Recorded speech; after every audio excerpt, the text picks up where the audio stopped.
ओए यहाँ पे आके देख। क्या पानी बह रहा है बस? अब उधर देख। हाँ, ये सारे बाजार का पानी मिलके जा किधर रहा है? ओए चल पता लगाते हैं, आजा मेरे पीछे।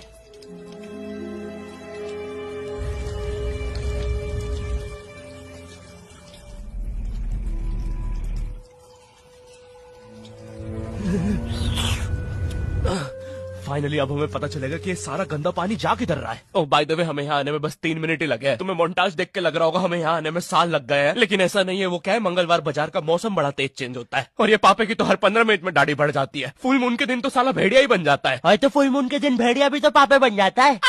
अरे नहीं, आज तो फुल मून है। ओए हाँ ठीक है, बस अब हमें फाइनली पता चलेगा कि ये सारा गंदा पानी जा किधर रहा है। भैया एक टिक्की खिलाओ ना प्लीज, एक टिक्की। पापे तूने देखो, पापे ये तो अपने चंद्रेश बिहार बुल की